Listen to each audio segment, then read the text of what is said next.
Games are always designed to be played a certain way. Carefully designed and curated mechanics come together to create something, and you don't have to do that thing.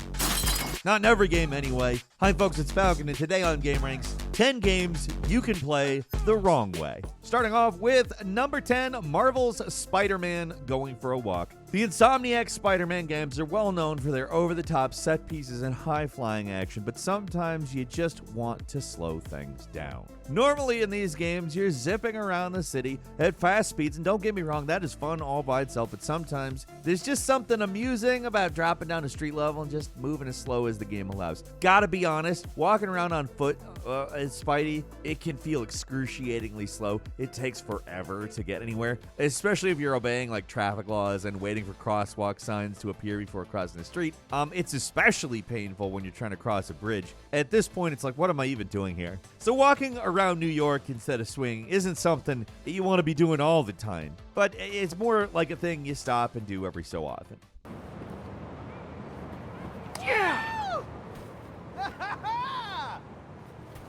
I wonder if we're related. Are you serious, Video? If you really want to appreciate the level of detail Insomniac put in every square inch of its virtual recreation of New York, taking a minute to stop and smell the proverbial roses is a pretty chill way to do it.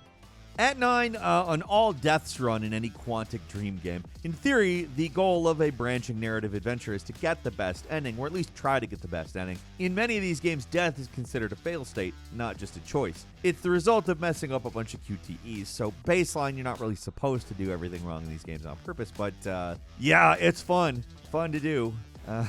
Like, there's not much to do if the game literally forces you to go back if the character dies. But in a game like Heavy Rain or Detroit Become Human, the story continues even if a character bites it early. So it's not really a failure so much as a different kind of choice. And depending on how sadistic you're feeling that day, it can be pretty funny. Take any random QTE sequence from these games, do everything right, basically looks like your average action movie, but go through these moments and do everything wrong, oh my lord. Pure comedy. Your guy becomes the clumsiest buffoon of all time, slipping and falling all over the place, or getting shot constantly, somehow not dying, at least not yet. Don't tell me that grocery store scene in Heavy Rain isn't the funniest damn thing you've ever seen in a video game. It is.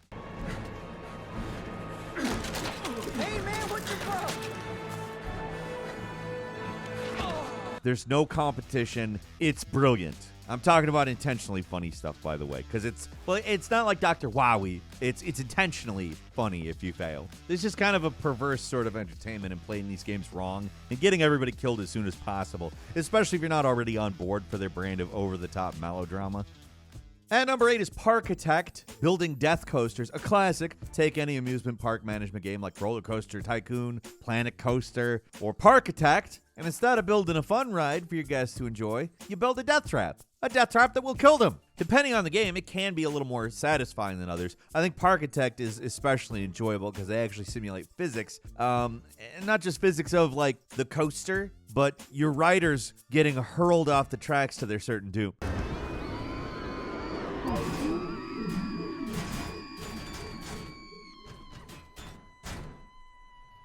You don't even need to build like an elaborate death trap to have some fun in these games. Just load up a custom scenario. Ruin a few pre-built coasters by deleting a strut in the right spot.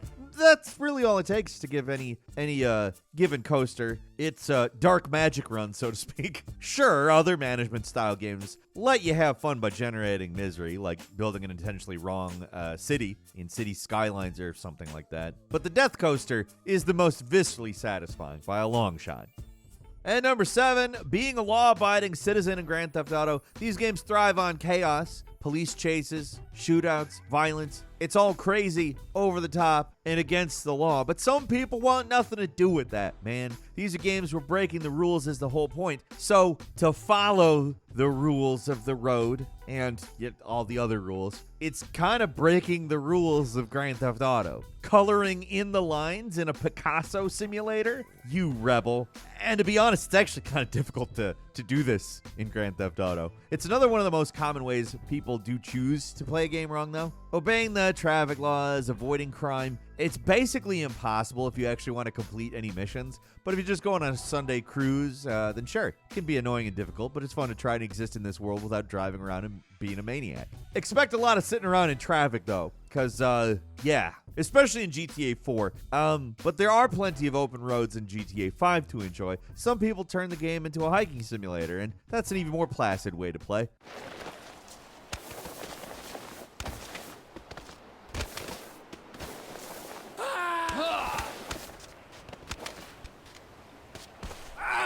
All this stuff completely goes against the entire ethos of the series, like I said. But hey, these are some of the most fully realized open worlds out there. It's fun to explore and just, experience them in a new way. You're supposed to be able to do anything, right? So why not? And number 6, Warthog jousting in the original Halo. Before the Forge came along and made it possible to play Halo any way you wanted, Halo 1 had your standard deathmatch, team deathmatch, and capture the flag formats. You know, what you're supposed to do in a multiplayer game, right? You frag your enemies. But one of the most entertaining wrong ways to play requires some cooperation. Here's the thing. In Halo 1, vehicles are invulnerable to damage. Nothing can destroy them, which makes them perfect for things like vehicle bumper cars or Warthog jousting. Just have each opponent load up into a car and ram into each other until someone gets thrown out of the vehicle.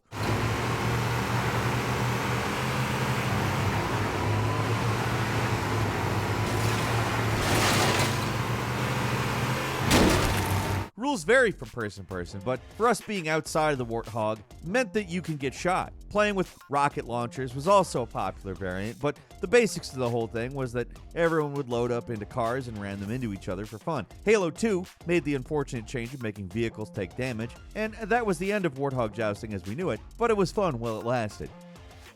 And number 5 is being homeless in The Sims 4. Having a house is sort of the prevailing point of The Sims. After putting together a family, the first thing you have to do is select a plot for them to live in. These games are all about the idealized version of a family life where everyone gets a big house, jobs are plentiful, and life is kind of like a progression system in a video game. You're always going up. I mean, if you play the game right. And to be fair, it's arguable that's playing it right, but that's a different discussion altogether. If you really want to challenge yourself in these games, do the opposite of what you're supposed to do. Instead of building your dream home, move your dude into an empty lot, give them only a park bench to sleep on, and call it a day. You've essentially made them homeless, and that brings a whole new set of challenges into play when you're trying to play one of these games. It's still not easy to actually kill them. This is The Sims after all, but keeping them happy, not easy. Go to public places, steal people's food, dig through the garbage. If you got the kleptomaniac trait, you can just steal stuff. That's essential.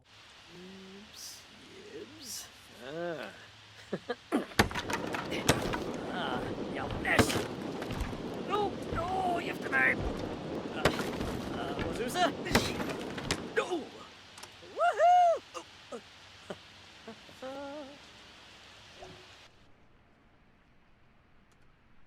There's 2 main rules that you can't build anything, and your homeless guy can't just take a job. They have to remain a bum no matter what. It makes you look at The Sims a completely different way, and it's honestly a fun little challenge. And number 4, driving backwards and causing chaos in Mario Kart. Another one of those classic ways to play games wrong. All you have to do is turn around in just about any kart racing game. You, of course, will never win, but it can be very entertaining trying to run interference on people who actually are trying to win. Of course, if the track has any jumps or gaps, driving backwards is impossible, but on any of the more normal levels, you can keep driving backwards as long as you like, ramming into people, throwing around weapons. I mean, it's a hell of a lot of fun when you got some friends who are willing to go along with it, but unfortunately, this wrong way to play isn't possible in the newest version of Mario Kart. Seriously, you try to drive the wrong way for too long, the game just picks you up and puts you back on track.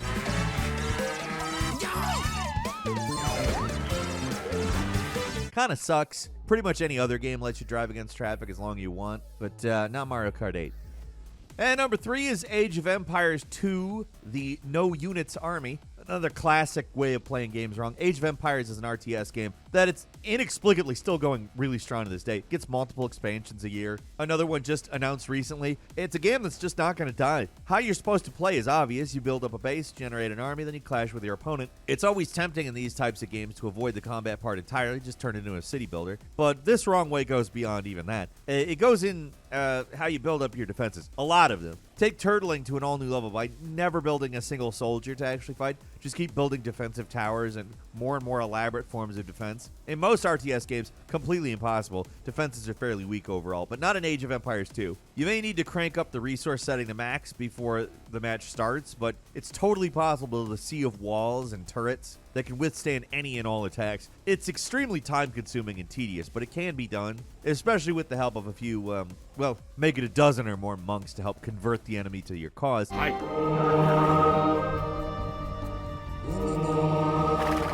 It's a completely backwards way of playing these games, but who cares? It's fun.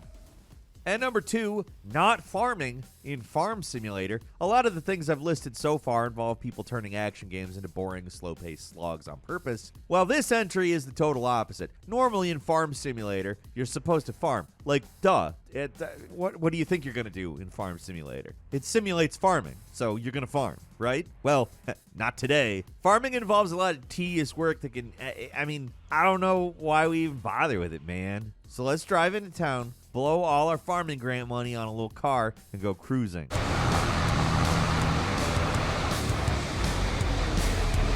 Trying to play Farm Simulator like GTA is not easy. In fact, it's kind of a mess, and that's why it's fun. Try to run over people. Try to speed around town, look for things to ramp up off of. It's awkward and janky, but it's also hilarious. It soon becomes very clear that there's really not a lot this game lets you get away with, but on the rare occasion it does. The mischief is amazing. And finally, at number 1, spare the civilians in Prototype. If you want the ultimate challenge of intentionally trying to play a game wrong, this is it. In some games like GTA, avoiding collateral damage can be difficult, but in Prototype, it's downright impossible. Like, look at this chaos. This is a game that about 90% of the time it looks like this. People running around, flailing their arms, just asking to get scooped up by a monster man and absorbed into the biomass. Kind of sounds dirty when you say it, actually. I'm your monster man. Let me scoop you up and absorb you into my biomass. Okay, actually it doesn't sound dirty. Even when you say it dirty, it completely loses it. Just becomes nerd talk when you use that voice. Killing civilians, it's easy. It's as easy as breathing in this game. It happens literally all the time, and trying to avoid it is probably the ultimate futile exercise in playing a game wrong. Seriously, these guys are worse than lemmings. They're not just oblivious to the world around them. They almost want to die. They literally just run right towards you, begging for oblivion or whatever the hell is going on here. The sad thing is, I'm not even talking about a pacifist run here or anything, because that's just straight up impossible in this game. I'm talking about trying to avoid killing bystanders. That is almost possible, for a while at least, but it is crazy. Compare this to pretty much any other open world superhero game. In those, you really have to go out of your way to put regular civilians in harm's way, but in Prototype, it is the exact opposite. Not killing them is incredibly hard because the game actively encourages you to do it at every turn.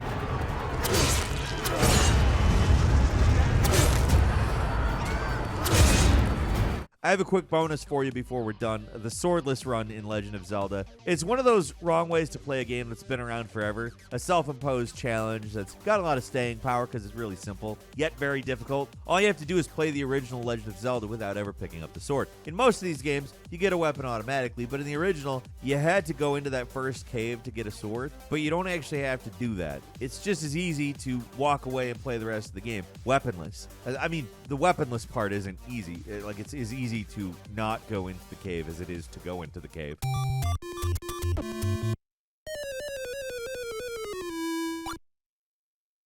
It's really difficult, and I think actually beating the boss might require you to use the sword, so it's not a perfect challenge. You can tell I haven't tried it.